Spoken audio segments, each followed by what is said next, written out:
নমস্কার, আমি সুচিত্রা পিঠাবিলাসী রান্নাঘরে আপনাদের সবাইকে স্বাগত জানাই।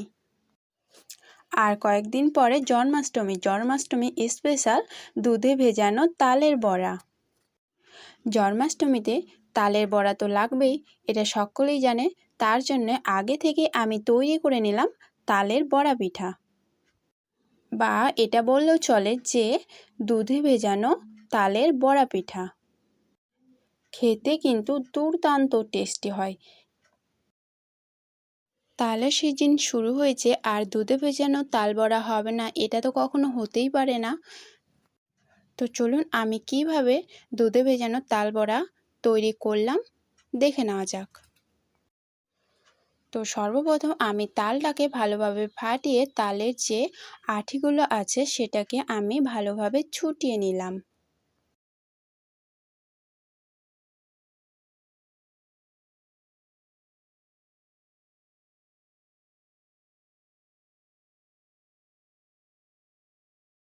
তারপর তালের আটি থেকে চোকাটাকে ভালোভাবে ছুটিয়ে নিতে হবে। একই রকমভাবে আমি বাকিগুলোকেও ছুটিয়ে নিলাম। তারপর তালটাকে ঘষার জন্য আমি যে মইটি ব্যবহার করব সেই মইটিকে ভালোভাবে ধুয়ে নিলাম, আর তার সাথে নিয়ে নিলাম একটি কলার পাতা। কলার পাতাটা মাটিতে বসিয়ে নিলাম আর তার উপরে মইটাকে সেট করে নিলাম। আর তারপর নিয়ে নিলাম একটি তালের আটি। তারপর মইটির উপর এভাবে ঘষা দিলেই কি সুন্দর হয়ে বার হয়ে আসবে তালের রসগুলো। তারপর আমি একই রকমভাবে বাকি রসগুলোকেও বের করে নিলাম। তারপর নিয়ে নিলাম একটি নেট, আর নেটে আমি সব কটা রসগুলোকে দিয়ে দিলাম। তারপরে এই যে এইভাবে চাপা দিয়ে সুন্দর করে ছেঁকে নিলাম।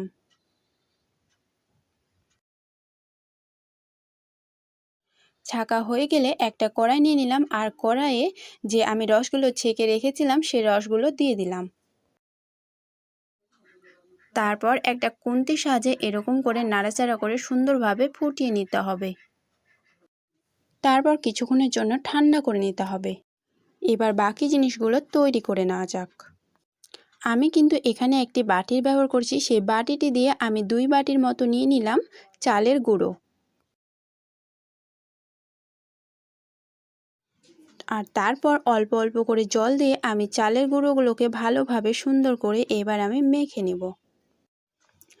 কিছুক্ষণ পর্যন্ত এভাবে মেখে নেওয়ার পরে এবার আমি বাকি উপকরণগুলো দিয়ে দিব। আমি যে প্রথমে বাটিটির ব্যবহার করেছিলাম সেই বাটিটি দিয়ে এবার আমি নিয়ে নিলাম 1 বাটি চিনি, আর তার সাথে দিয়ে দিলাম 1 চামচ বেকিং পাউডার। তারপর সবকটা জিনিসকে আবারও আমি ভালোভাবে সুন্দর করে মাখিয়ে নিলাম। মোটামুটি 2 থেকে 3 মিনিটের মতো আমি ভালোভাবে মাখিয়ে একটি ঢাকনা দিয়ে ঢেকে রেস্টে রেখে দিলাম।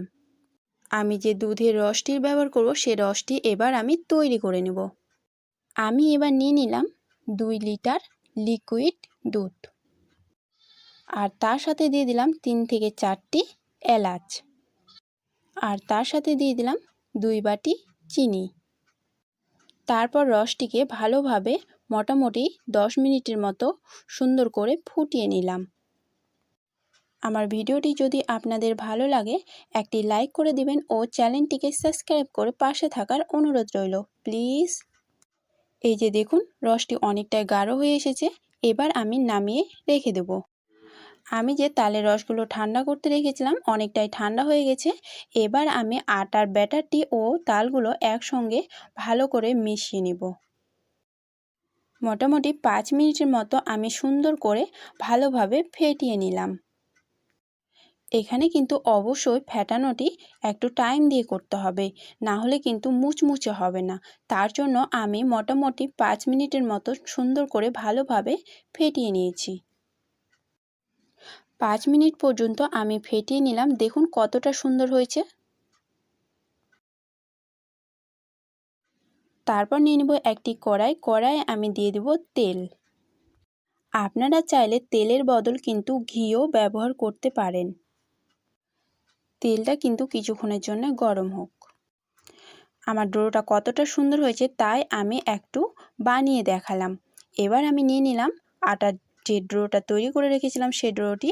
এবার হাতে করে নিয়ে আমি এইভাবে অল্প অল্প করে ছেড়ে দেব।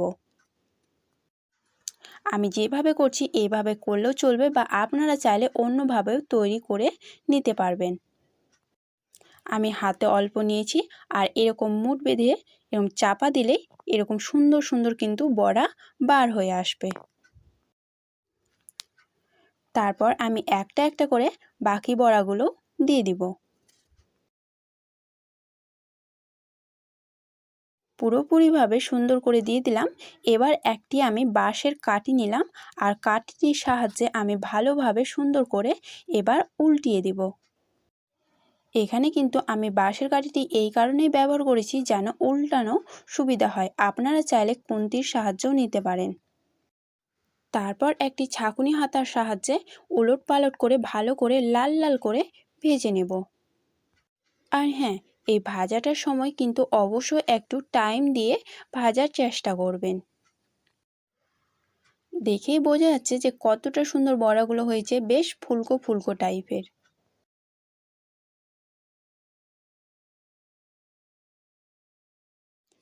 এখন প্রায় অনেকটাই লালচে লালচে টাইপের হয়ে এসেছে, তাই আমি একটি ছাঁকুনি হাতার সাহায্যে উঠিয়ে নিলাম।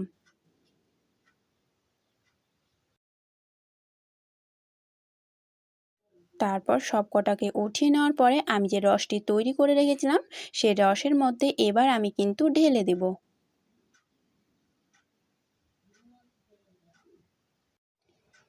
এই যে দেখুন কত সুন্দর করে আমি ঢেলে দিলাম। আমি কিভাবে বড়াগুলোকে তেলে ছেড়েছিলাম চলুন আরেকবার দিয়ে দেখাই।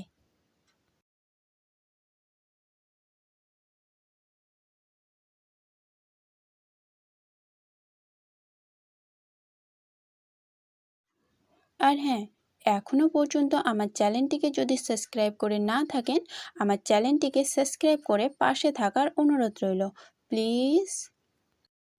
আর আমার ভিডিওটি যদি ফেসবুক পেজ থেকে দেখে থাকেন, পেজটিকে ফলো করে পাশে থাকার অনুরোধ রইল প্লিজ।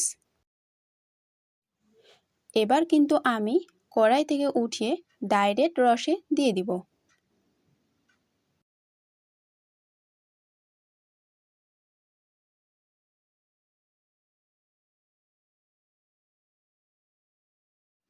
একই রকমভাবে আমি সব কটাকে রসে দিয়ে দিলাম ও তারপরে রসগুলোকে আমি কিছুক্ষণের জন্য উনুনে চাপিয়ে দিলাম।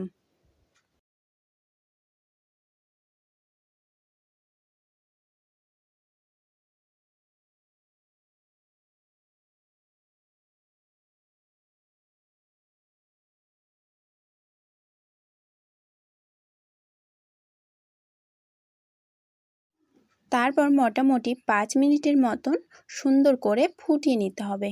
আর একটি খুন্তির সাহায্যে এরকম ঘন ঘন আস্তে আস্তে কিন্তু নাড়াচাড়া করতে হবে।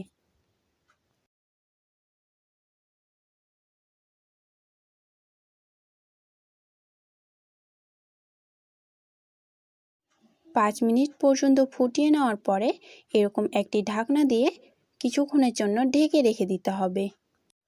তারপর নামিয়ে নিলেই আমাদের দুধে ভেজানো বড়া পিঠা রেডি। এই যে দেখছেন কত সুন্দর হয়েছে, খেতেও কিন্তু দুর্দান্ত টেস্টি হয়েছে। তালের সিজনে একবার হলেও কিন্তু এভাবে দুধে ভেজানো বড়া পিঠা খেয়ে দেখবেন, অনেকটাই টেস্টি হয়, খেতেও কিন্তু দারুণ সুন্দর লাগে। এরকম করে বড়া পিঠা তৈরি করলে বাড়ির কিন্তু সকলেই খুব পছন্দ করে, এমনকি ছোট বাচ্চারাও কিন্তু খুব পছন্দ করে। দেখতে যেমন সুন্দর, খেতেও কিন্তু অনেকটাই সুন্দর, আর ভিতরটা তো পুরো নরম তুলতুলে, মুখে দেওয়া মাত্রই কিন্তু গলে যায়। আমার এই বড়া পিঠাটি কেমন হয়েছে অবশ্যই কিন্তু কমেন্ট করে জানাবেন। এত সুন্দর করে দেখানোর পরে আর বলে বোঝাতে হবে না যে একবার হলেও কিন্তু এভাবে বড়া পিঠা তৈরি করে খেয়ে দেখবেন কতটা সুন্দর হয়। আমার ভিডিওটি যদি ভালো লাগে একটি লাইক করে দেবেন ও শেয়ার করে পাশে থাকবেন। আর আমার ভিডিওটি যদি ফেসবুক পেজ থেকে দেখে থাকেন, পেজটিকে ফলো করে পাশে থাকার অনুরোধ রইল প্লিজ। আমার আজকের রেসিপি এখান থেকেই।